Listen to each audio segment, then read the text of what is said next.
இந்த புத்தாண்டுக்கு நம்ம பூர்விகால 5000 ரூபாய்க்கு மேல பர்ச்சேஸ் பண்ணி 15 lakh கோல்ட் வவுச்சர் வெல்லும் வாய்ப்பை பெறுங்க. தமிழரின் பாரம்பரிய திருவிழாவை கொண்டாடுவோம் புத்தாடை பொங்கலோடு. The Chennai Silks. Let the celebrations begin. Iron சத்து தலைமுடி உதிர்தலை தடுக்கும் மிதமான சூடு பாலில் கலந்து பருகலாம். லயன் டேட் சிரப் தினமும் 2 ஸ்பூன். சிம்மராசியை பற்றி சொல்லணும் அப்படின்னா ரொம்ப பாசிட்டிவாக சொல்கிற அளவுக்கு இல்லைம்மா. பொதுவாக வந்து பார்த்திங்கன்னா நம்ம அஷ்டம சனி எந்தெந்த விதத்தில் அடிப்பா அப்படின்னா பல விதத்தில் அடிப்போம். முதல்ல வந்து பாருங்கள், ஒரு மனுஷன் இருக்கான்னா கையில் காசு இருந்தால் அவனுக்கு நிறைய தெம்பு இருக்கும், கையில் காசு அடிப்போம். ரெண்டாவது விதத்தில் வந்து பாருங்கள், உள்ளதே உள்ளபடியே நம்ம சொல்லணும் அப்படின்னா பெருசாக நல்லா இல்லை. ஏன்னா அஷ்டம சனி காலகட்டத்தில் இருக்காங்க. அஷ்டம சனி இந்த 5 ஆங்கிள்லேயும் உங்களை டார்கெட் பண்ணுவான் அப்படின்னு அர்த்தம். உலகத்திலேயே வந்து பார்த்திங்கன்னா நம்ம அஷ்டம சனிக்குனே இருக்கிற ஒரே ஒரு பரிகார ஸ்தலம் இருக்குது. அது எது அப்படின்னு கேட்டிங்கன்னா, அறந்தாங்கி பக்கத்தில் எட்டியத்தளி அப்படின்னு ஒரு கிராமம் இருக்குது.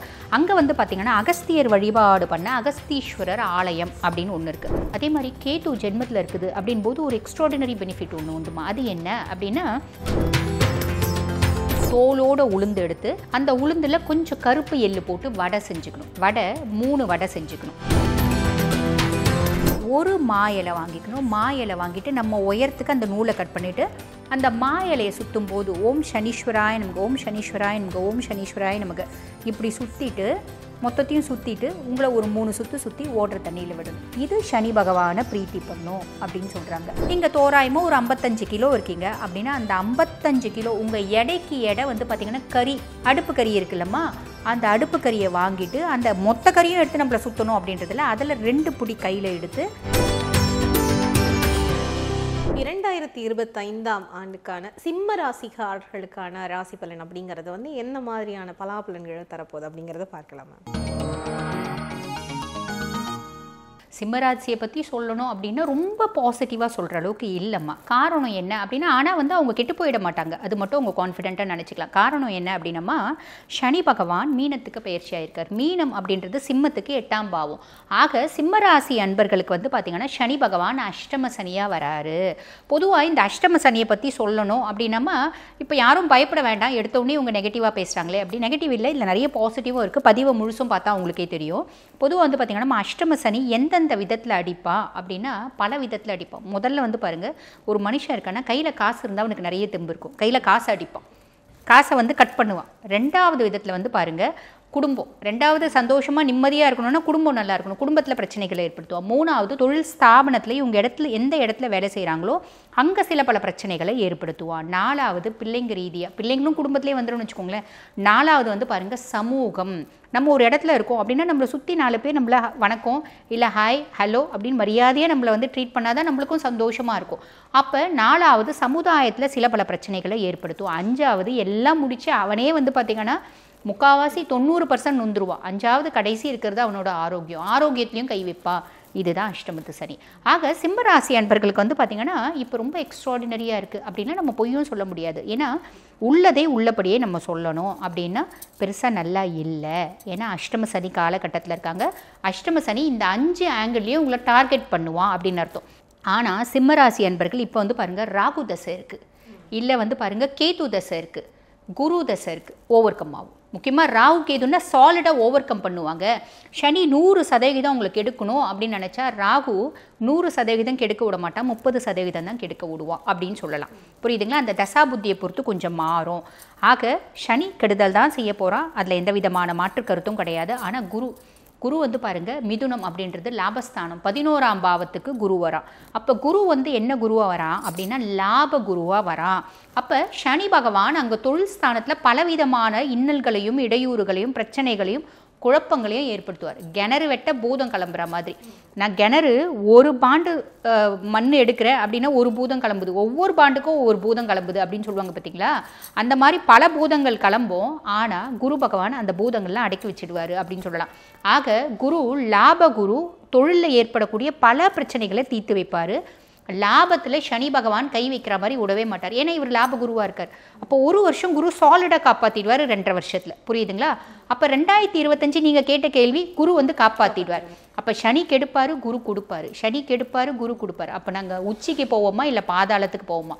உச்சிக்கும் போக மாட்டீங்க, பாதாளத்துக்கும் போக மாட்டீங்க. உள்ளது உள்ளபடியே இருக்கிற நிலை எப்படி இருக்கீங்களோ அதே மாதிரி மெயின்டைன் பண்ணிட முடியும், பயப்பட வேண்டாம் அப்படின்னு சொல்லலாம்.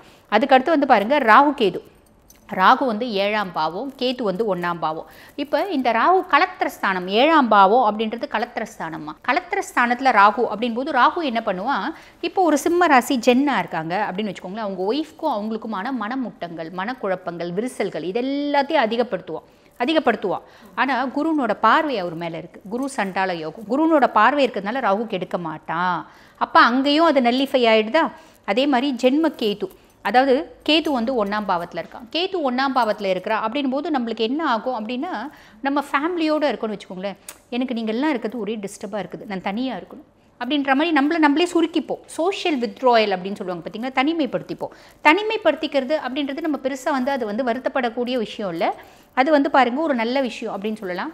எனக்கு மனசுக்கு பிடிக்கல, நான் கொஞ்ச நாள் தனியாக இருக்கேன். எனக்கு கூட்டமாக இருந்தால் பிடிக்கல, நான் தனியாக இருக்கேன். எனக்கு 10 பேரோட பழக பிடிக்கல, 4 விசேஷத்துக்கு போய் 4 பேரை பார்த்து சிரிக்கணும்னு எனக்கு கஷ்டமாக இருக்குது. அந்த மாதிரி ஒரு சூழ்நிலையெல்லாம் ஏற்படுத்துவான். ஏன்னா கேது அப்படின்னாலே ஞானத்துக்கான கிரகம். குடும்பம், குதூகலம், சந்தோஷம் இதெல்லாம் வந்து அவனுக்கு பிடிக்கவே பிடிக்காது அப்படின்னு தான் சொல்லலாம். இன்னொன்று கேது ஜென்மத்தில் இருக்கும்போது என்ன ஆகும்னா, ஒரு சில குழப்பங்கள் அப்படின்றது இருக்கும். நம்மளுக்கு செய்கிற சில வேலைகள் சில தடங்களோடு போகும் அப்படின்னா, ஆனால் கண்டிப்பாக நடந்துடும். தடங்களோடு போகும், முடங்கிடாது, நடந்துடும். அதே மாதிரி கேது ஜென்மத்தில் இருக்குது அப்படின்போது ஒரு எக்ஸ்ட்ராடினரி பெனிஃபிட் ஒன்று உண்டுமா. அது என்ன அப்படின்னா, ஜாதகத்திலே கேது பகவான் லக்னத்தில் இருந்தா அப்படின்னு வச்சுக்கோங்களேன், அவங்களுக்கு ஒரு இன்ட்யூஷன் அப்படின்றது இருக்கும். எனக்கு இது நடக்கும் அப்படின்ற மாதிரி தோணுது, எனக்கு இது ஏதோ நல்லது நடக்கும்ன்ற மாதிரி தோணுது, மை மைண்ட் சேஸ், என்னோட 6th சென்ஸ் சொல்லுது அப்படின்வாங்க பற்றி. அந்த 6th சென்ஸ் ஆக்டிவேட் பண்ணக்கூடியவன் கேது. அதுக்கும் மேலே இறை ஆற்றல், இறை வழிபாடு மேலே அதீத நாட்டம், இதெல்லாம் வந்து கேதுனோட ப்ளஸ் அப்படின்னு தான் சொல்லலாம். ஆக இங்கே சனி பகவான் தான் பெருசாக கெடுக்க போகிறார், ராகு கெடுக்க போகிறதில்ல. குரு லாபகுரு உங்களுக்கு நல்லது செய்ய போகிறார், எக்ஸ்ட்ராடினரி நல்லது செய்ய போகிறார். அப்போ சனி பகவான் தான் கெடுக்க போகிறார். அந்த சனியை ஒரு வருஷம் குரு ஓவர்டேக் பண்ணிட போகிறார். ஆக இந்த 2025 ப்ளஸ்ஸும் இல்லை மைனஸும் இல்லை, உள்ளது உள்ளபடியே போயிடும் அப்படின்றதுல ஏற்றமும் இல்லை இறக்கமும் இல்லை அப்படின்னு சொல்லலாமா. 2025 சிம்மராசிக்காரர்களை பொறுத்த வரைக்கும் வந்து ஒரு நியூட்ரலான பலன், அதாவது குரு இருக்கிறதால வந்து நிறைய விஷயங்கள் நல்லபடியாக அமையும் அப்படிங்கிற மாதிரி சொல்லியிருந்தீங்க. குறிப்பாக வந்து எப்படி தான் இருந்தாலும் இந்த அட்டமத்து சனி அப்படிங்கிற அந்த பிரச்சனை அப்படிங்கிறது நிறைய பயங்களை வந்து நிறைய பேருக்கு ஏற்படுத்தும். இதனால இவர்கள் வந்து கண்டிப்பாக சனி பகவானுக்கான பரிகாரம் செய்யணும் அப்படிங்கிற மாதிரியான ஒரு தோட்டில் தான் இருப்பாங்க. அப்படி பரிகாரம் பண்ணணும் அப்படின்னா என்ன பரிகாரம் பண்ணலாம்? உலகத்திலே வந்து பார்த்திங்கன்னா அஷ்டம சனிக்குனே இருக்கிற ஒரே ஒரு பரிகார ஸ்தலம் இருக்குது. அது எது அப்படின்னு கேட்டிங்கன்னா, அறந்தாங்கி பக்கத்தில் எட்டியத்தளி அப்படின்னு ஒரு கிராமம் இருக்குது. அங்கே வந்து பார்த்திங்கன்னா அகஸ்தியர் வழிபாடு பண்ண அகஸ்தீஸ்வரர் ஆலயம் அப்படின்னு ஒன்று இருக்குது.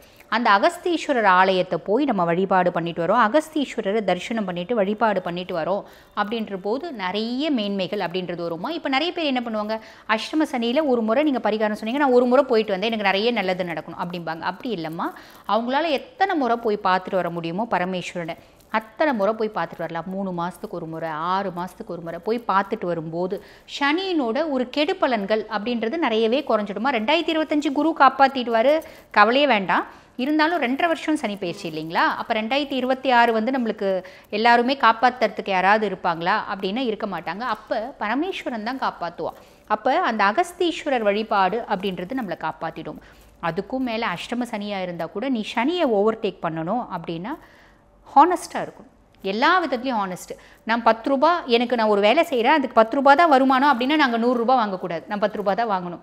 நாங்கள் 1000 ரூபா வாங்கி பழகிட்டோமேங்க அப்படின்னு கேட்டிங்க அப்படின்னு வச்சுக்கோங்களேன், சனி பகவான் அங்கே வந்து அவரோட வேலையை செய்வார் அப்படின்னு அர்த்தம். இது ஒன்று, இது கொஞ்சம் கஷ்டமான விஷயந்தான்.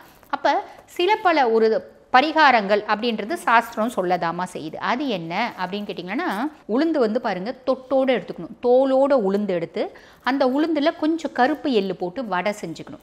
வடை 3 வடை செஞ்சுக்கணும். 3, 7, 9 இந்த மாதிரி ஒத்தப்படையில் வடை சுட்டுக்கணும். வடை சுட்டுட்டு அதை என்ன பண்ணணும்னா, நம்ம யாருக்கு வீட்டில் அஷ்டமத்து சனியோ அவங்கள கிழக்கு பார்த்தா மாதிரி நிற்க வச்சுட்டு அவங்க தலையை 3 முறை சுற்றி காகத்துக்கு கொண்டு போய் போடணும். இது சனி பகவானை பிரீத்தி பண்ணும் அப்படின்னு சாஸ்திரம் சொல்லுது. இது ஒரு பரிகாரமாக. 2வது பரிகாரம் என்ன அப்படின்னா, இப்போ நீங்கள் இப்போ நீங்கள் வந்து சிம்மம், உங்களுக்கு அஷ்டமத்து சனின்னு வச்சுக்கோங்களேன், நீங்கள் தோராயமாக ஒரு 55 கிலோ இருக்கீங்க அப்படின்னா அந்த 55 கிலோ உங்கள் எடைக்கு எடை வந்து பார்த்திங்கன்னா கறி, அடுப்பு கறி இருக்குல்லம்மா, அந்த அடுப்பு கறியை வாங்கிட்டு அந்த மொத்த கறியும் எடுத்து நம்மளை சுற்றணும் அப்படின்றதில்ல, அதில் 2 பிடி கையில் எடுத்து நம்மளை வந்து கிழக்கு பார்த்த மாதிரி நிற்க வச்சுட்டு 3 முறை கிளாக் வைஸ் அண்ட் ஆன்டி கிளாக் வைஸ்ன்னு சொல்லுவாங்க பார்த்திங்களாம்மா, அந்த மாதிரி சுற்றி அதை அந்த மூட்டையிலேயே போட்டுட்டு அதை வந்து ஓடுற தண்ணியில் விடணும். இது வந்து சனி பகவானை பிரீத்தி பண்ணும் அப்படின்னு சொல்கிறாங்க. 3வது ஒரு பரிகாரம் இருக்குது. அது என்ன அப்படின்னா, நம்ம எவ்வளோ உயரம் இருக்குமோ நம்ம உயரத்துக்கு பட்டு நூல், சிகப்பு கலர் பட்டு நூல் வாங்கிக்கணும்.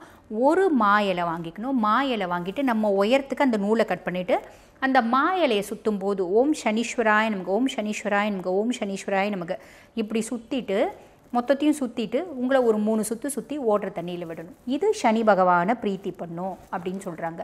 அதுக்கும் மேலே வந்து பாருங்கள், சிம்மம் ஐயப்பன் வழிபாடு, சாஸ்தாவை யாரெல்லாம் வழிபாடு பண்ணுறாங்களோ சனி பகவான் பிரீத்தி ஆவார். இது வந்து பாருங்கள், ஐயப்ப மலை போகிறதே வந்து பார்த்திங்கன்னா சனி பகவானை பிரீத்தி பண்ணுறதுக்கு ஒரு முறை சனி பகவானுக்கும் ஐயப்பனுக்கும் நடந்த உரையாடலை நம்ம மக்களுக்கு சொல்லலாம். அப்போ தான் புரியும். ஒரு முறை என்ன ஆகுது, அவரோட ஒரு நிறைஞ்ச ஐயப்பன் பக்தன் ஐயப்ப மலைக்கு வந்து ஐயப்பனை பார்க்குறதுக்கு ஐயப்பன் கோயிலுக்கு போகிறான். அப்போ சனி பகவான் அவனை வந்து பாருங்கள் பாத சனியாக பிடிக்கிறார். பாத சனியாக பிடிச்சி அந்த பக்தன் வந்து பாருங்களேன் ஐயப்பனை பார்க்கணும் அப்படின்னு போகும்போது கீழே விழுந்து எழுந்து காலை உடைச்சிக்கிறார். காலை உடைச்சிட்டு எலும்பு வந்து மூட்டு வந்து உடஞ்சிடுது, ஃப்ராக்சர் ஆகிடுது. அவரால் எழுந்து நடக்க முடியல. இது ஒரு உண்மை கதை, ஓகேங்களா? அந்த அன்பரால் நடக்க முடியல. நடக்க முடியாத போது ஐயப்பனை கூப்பிட்டு அழறார். ஐயப்பா, உன்னை பார்க்கணுன்னு வந்தனே, என்னை இப்படி கொடுமைப்படுத்துறியே, நியாயமாக உன்னை பார்க்காம நான் எப்படி வாழ்வேன்? உன்னை பார்க்காம இந்த உயிர் இருக்கிறத விட நான் இறக்கிறதே மேலு அப்படின்னு கத்தி எடுத்து அவரை வெட்டிக்க போகிறார். புரியுதுங்களா? அப்போ ஐயப்பன் அவர் முன் தோன்றாரு. தோன்றி சனி பகவானை கூப்பிட்றாரு. சனீஸ்வரா வா அப்படின்றாரு. சனீஸ்வரன் வரும்போது கேட்குறாரு, என்னோட பக்தனை நீ எப்படி சோதிக்கலாம் அப்படின்னும் போது சனீஸ்வரன் சொல்கிறா, ஹரிஹர சுதனே ஐயப்பா, உனக்கு தெரியாதா, நான் வந்து பிடிக்க வேண்டிய காலகட்டம் வருது அப்படின்னா யாராக இருந்தாலும் நான் பிடிச்சி தானே ஆகணும். அப்போ பிடிக்க வேண்டிய சூழ்நிலை நான் என்ன பண்ணுவேன், விதிக்குட்பட்டவனாச்சே நான் அப்படின்னு கேட்கும்போது ஐயப்பன் சொல்கிறாரு, இல்லை அதெல்லாம் முடியவே முடியாது, நீ அவனை விட்டு போ அப்படின்னு சொல்லும்போது சனீஸ்வரன் சொல்கிறாரு, சரி யார் ஒருத்தர் உன்னை வழிபாடு பண்ணுறாங்களோ அவங்கள விட்டு போகிறேன். அப்போ அந்த விரதம் கடுமையாக இருக்கணும். அந்த விரதம் கடுமையாக இருக்கிறதுக்கு நீங்கள் ஒத்துக்கிறீங்க அப்படின்னா அந்த விரதம் முடித்த பின்னாடியே நான் உங்களை விட்டு போயிடுவேன் அப்படின்னு சொல்லுவார். அதனால் சனீஸ்வரனுக்கும் ஐயப்பனுக்கும் சாஸ்தாக்கும் ஒரு உரையாடல் நடந்து அந்த உரையாடலின் பேரில் தான் வந்து பார்த்திங்கன்னா இருமுடி தாங்கி ஒரு மனதாகி ஐயப்பனை தரிசனம் பண்ண போகிறது. 41 நாள் கடுமையான விரதம் இருந்து தரையில் படுத்து பச்சை தண்ணியில் குளித்து நம்ம வந்து பார்த்திங்கன்னா சாத்வீக உணவே மேற்கொண்டு செருப்பு போடாமல் பெரும் பாதை வழியாக, இன்றைக்கும் நிறைஞ்ச ஐயப்பன் பக்தர்கள் வந்து பார்த்திங்கன்னா பெரிய பாதை வழியாக தான் போவாங்க, சிறு பாதை வழியாக போகிறதில்ல. ஏன்னா எனக்கு ஐயப்பன் மேலே இருக்க ஒரு பாசத்தை நான் இப்படி தான் பிரதிபலிக்கணும் அப்படின்னு சொல்லிட்டு. ஆக யார் ஒருத்தர் ஐயப்பன் மலைக்கு போயிட்டு வராங்களோ அவங்க அஷ்டம சனியில் இருந்தாலும் கஷ்டப்பட மாட்டாங்க அப்படின்றது உண்மைமா. இது ஐயப்பனுக்கு சனீஸ்வரன் கொடுத்த ஒரு வாக்கு அப்படின்னு சொல்லலாம். ஆக அந்த அஷ்டமத்து சனி, 7 நாட்டு சனி, அதே மாதிரி அர்த்தாஷ்டம சனியினோட கஷ்டங்களை அவங்க அந்த 41 நாள் விரதத்திலே கடந்துடுறாங்க அப்படின்னு அர்த்தம். ஆக ஒன்று சபரிமலைக்கு போயிட்டு வரலாம். இப்போ உங்களுக்கு தோணும், ஆமாம்மா நீங்கள் பெண்கள் போக முடியாதே, என்னம்மா பண்ணலாம் அப்படின்னு தோணுது இல்லைங்களா? அப்போ பெண்கள் என்ன பண்ணலாம், அந்த ஹரிஹர சுதனோட நாமத்தை தினம் தினம் பாராயணம் பண்ணுறது, ஐயப்பனை வழிபாடு பண்ணுறது மூலியமாக சனியை பசிஃபை பண்ணலாம், சனியை பிரீத்தி பண்ணலாம். சிம்ம ராசிக்காரர்களை பொறுத்த வரைக்கும் இந்த 2025 அப்படிங்கிறதுக்கு அவங்களுக்கு என்ன வகை, எத்தனை % வந்து நன்மை தரக்கூடிய மாதிரியான ஒரு ஆண்டாக அமைய போகுது? பொதுவாக சொல்லணும் அப்படின்னா பிலோ ஆவரேஜ் அப்படின்னு தான் சொல்லணும். நம்ம எதையும் மிகைப்படுத்தியும் சொல்ல வேண்டாம். உள்ளதை உள்ளபடியே பிரதிபலிக்கும் கண்ணாடி மாதிரியே நம்ம சொல்லலாம். ஒரு பிலோ ஆவரேஜ் அதாம்மா. அவங்க எப்படி இருக்கிறாங்களோ அப்படியே இருப்பாங்க. ஏற்றமும் இல்லை, இறக்கமும் இல்லை, கோபுரமும் இல்லை, சாக்கடையும் இல்லை. அதுதான் உங்கள் லைஃப் அப்படின்னு சொல்லலாம். இந்த புத்தாண்டுக்கு நம்ம பூர்விகால 5000 ரூபாய்க்கு மேல பர்ச்சேஸ் பண்ணி 15 lakh கோல்ட் வவுச்சர் வெல்லும் வாய்ப்பு பெறுங்க. தமிழரின் பாரம்பரிய திருவிழாவை கொண்டாடுவோம் புத்தாடை பொங்கலோடு. The Chennai Silks. Let the celebrations begin. Iron சத்து தலைமுடி உதிர்தலை தடுக்கும். மிதமான சூடு பாலில் கலந்து பருகலாம். லயன் டேட் சிரப் தினமும் 2 ஸ்பூன்.